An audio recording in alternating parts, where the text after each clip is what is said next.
My definition of culture is innovation.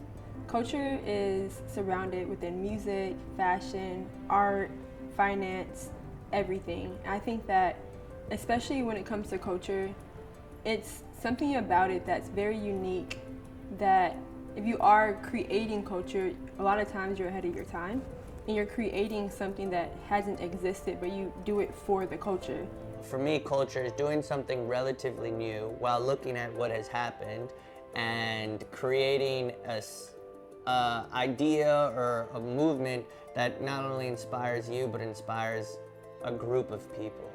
You know, when I think of culture, I really think it starts with community. It starts with the conversations at the dinner table. It starts with the group chat and what's funny. I think that our community drives culture, and you know, we love the Jay-Z line, "We are culture, nothing moves without us." I feel like my contribution to the culture is me helping women feel good about themselves. What I think is kind of special about Kid Super is how I started, where I started from just screen printing t-shirts in my bedroom to selling them in my cafeteria in high school, and then slowly progressing and then doing short films and eventually to Paris Fashion Week. I had at the time worked at a sporting goods store as a cashier, and I saved up every dollar, bought my first somewhat professional camera, and I just didn't even know what I was doing, but I was taking pictures of the biggest stars in the world. Got started by mistake. I tell everybody that because it was the truth. I wasn't interested in sneakers at the time. I was in clothing. And so a friend of mine, both of us were given an opportunity. I was designing the store and for a client, and he was gonna do the sneakers for this certain location. He wasn't able to come through on the deal, and the owner of the store liked the idea so much that he asked me if I could give it a shot. And so after giving custom sneakers a try, like, the rest was history. And at that time, Instagram and Twitter were starting to get big, and I just said, look, I'm gonna post my pictures and whatever happens, happens. Meanwhile, I was trying to figure out ways. I don't have any money to buy a new camera. You know, I couldn't even get a credit card, you know, because I'm a recent college graduate. I came from Rockefeller, so I was around Jay-Z, Damon Dash, and Biggs when they were in their glory years. And it kind of struck me later on that I wanted to try to build an empire for myself. But the reason why I started my own company was because I got tired of getting laid off. Like, I just got laid off from company after company. I didn't finish high school, so I didn't attain many skills where I could get jobs where I could attain a lot of money. Unfortunately, a lot of people can't thrive in their communities and they can't excel because they can't survive. Some people, unfortunately, their day-to-day is waking up like, how am I gonna get more food in my stomach? How am I gonna put, you know, a meal on the table for my family? The obstacles that I had for my business mostly was because I wasn't sure how to pay myself. So I was just really feeling like at first I just wasn't making any money. Good financial health. I think about all the millennials that grew up without it. I can think about my parents struggling to pay for the things that I needed for school on top of trying to manage the bills and the upkeep and the expenses. I feel like this is the information when it comes to financial literacy and just creating, you know, life beyond just opening a bank account and things like that. I kind of wish they would have implemented that in school, because it's so, like, now so many people are entrepreneurs, are starting their own businesses, or doing certain things, and just need that small bit of knowledge. When I say it was just like a hit or miss at times, even just from taxes, dealing with the IRS. When we first started, we did not know anything. You know, and I think that the big part too is that we didn't grow up with family members that worked at a corporate office, so we had zero idea of anything. And so the big part is that we knew that being these like young girls that were super punk rock, we needed mentors. A lot of times you're looking out into the world and comparing yourself to someone's 5th year, and it's your first day. We had the days where my dad was like, I don't know how we're gonna eat. Y'all about to, you know, whip out the PB&Js. I like to be absolutely sure of every decision I make, especially when it comes to my finances. So I think it's important to, 1, do your homework, but 2, ask questions. I didn't want to be a burden. So I didn't ever really get to ask my questions, because I just felt like, okay, this is a person who's just trying to stay ahead and trying to still maneuver in their position. And as much as I want to know something, I know they say closed mouths don't get fed, but I just didn't want to be an extra burden because I already felt like the institution they were in wasn't making it easy for them to succeed as a black male. I think when it comes to black and brown communities and families, we were taught not to really tell our business, because when you think about it, we as a people, first of all, with systemic racism, we're not given certain opportunities that other people are given. And so that's number one. So we have to like walk around with some type of pride that we have our stuff together. When in reality, a lot of times when families are struggling, they don't necessarily want to admit it or even talk about it to anyone. And that's a stigma in like the black and brown communities. Financial health is the foundation of any business, and it really is gonna be your root.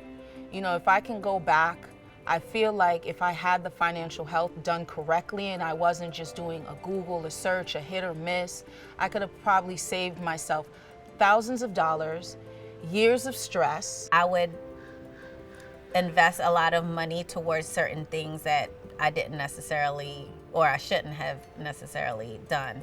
So just the obstacles are just learning from your mistakes and really knowing your customer base. It's very interesting for, athletes, especially athletes of color, what people have to realize, obviously I know a lot of guys get a lot of flack for, blowing through their money and not taking care of it, but we're first generational wealth.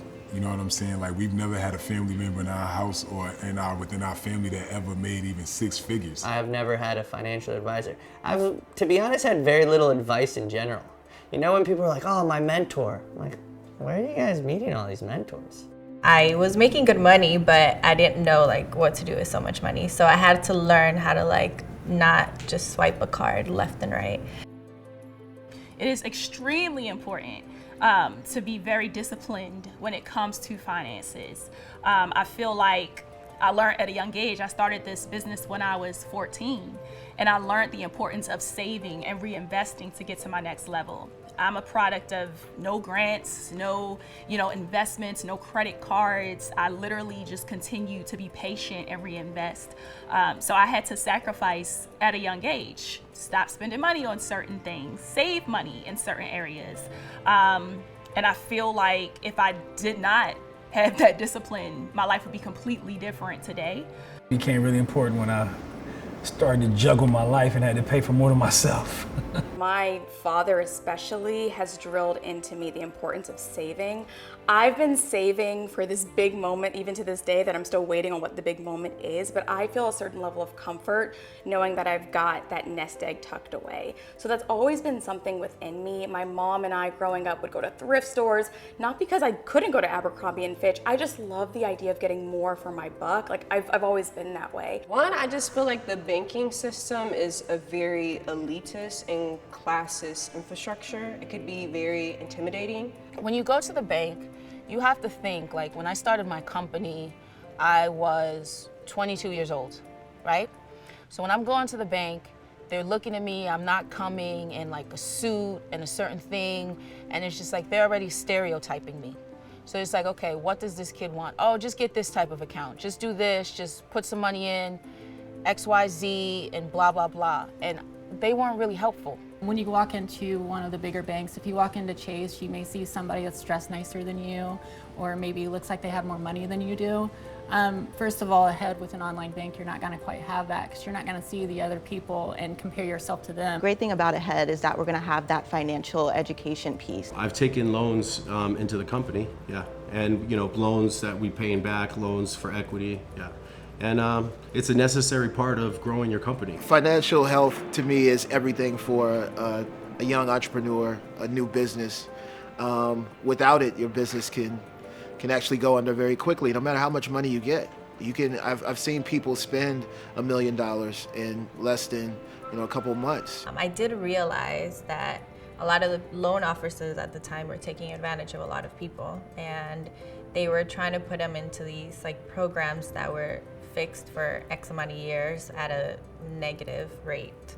So they weren't educating. I started to learn interest rates, and the loan that I wanted in the space of what I wanted, like, it was gonna cost me more to pay it back than any of the money I would have possibly made.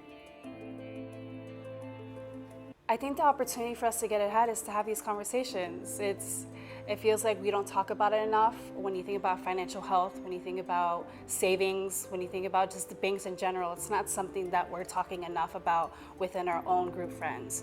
And I feel like having more conversations like that is really necessary. For me, I feel like banks should be more community oriented versus national banking chains. The current banking system has been created to exploit and take advantage of the poor.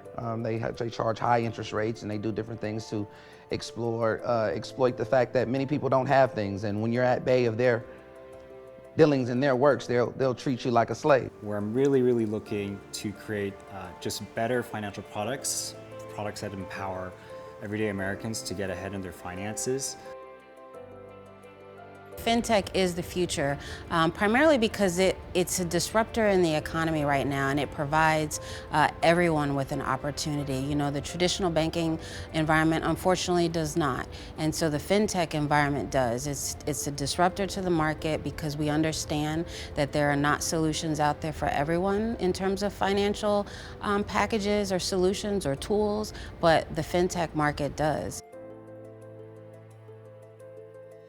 One of the things that I hope to see happen, especially in this time and after all of the things that we saw with last summer and all of the companies and businesses saying that Black Lives Matter and every single person should be able to dream and all of these things, put your money where your mouth is. If that's what you really mean, make sure that you're showing up for the communities that are going through all the consistent traumas that we are seeing. Make sure that you are giving people what they actually need, that access to that information. For us, it was a pretty easy answer. You know, on one half, you know, we had millions of users saying, I have problems with fees, I have problems with overdraft, I have problems with financial health. My relationship with credit over time has really blossomed. I know it's gonna sound weird, but I see credit as a game. I do what I can to really do things that are very conducive and positive for my credit line, but also understanding how in the future I want to have a home. I want to create this life where it's comfort and stability for my children. Customers' lifespan from a financial perspective, what are the things they're looking to do? They're looking to have an account where they can deposit and save. They're looking to have an account or a card that allows them to spend, whether it's online, whether it's the store. And they're also looking to have abilities to borrow when they need the money. I learned very early on how to save and how important it was to save, because when I would get laid off from a job that, you know, they had to do budget cuts because the magazine wasn't selling as much or because the website had to fold because they just weren't getting the readership, I had to learn early on how important it was to save for rainy days, but also save to reinvest in yourself. The perfect bank would be a bank that actually cares to help you build your brand, to build your personal life, to build your business, which includes giving you the advice and the help to get you set up with a bank account, whether it's for your personal life or for your business life, not having the ATM fees when you're traveling abroad and you're trying to do business, not having late fees, or if there is some kind of late fee to give you a heads up or just a different way so you could be aware of your bank account, and just teaching the importance of knowing that kind of information and being on top of that. I think it's incredible what Head Financial is doing, meeting people where they are. I think, you know, there's so many hills and valleys in life in terms of big decisions, especially when you're adding on to that experience, caring for other people. And I think, you know, being given the grace that there are no late fees, there are no overages, that they'll meet you where you are. That's incredible. I haven't heard of that before. We want to give people not just a digital bank, but we want to give them a platform where they can not only, you know, start using the account, we will teach them how to save. We provide them savings just by not charging them. The monthly fee that, you know, made it so that I didn't have food for 3 days, right? That monthly fee won't exist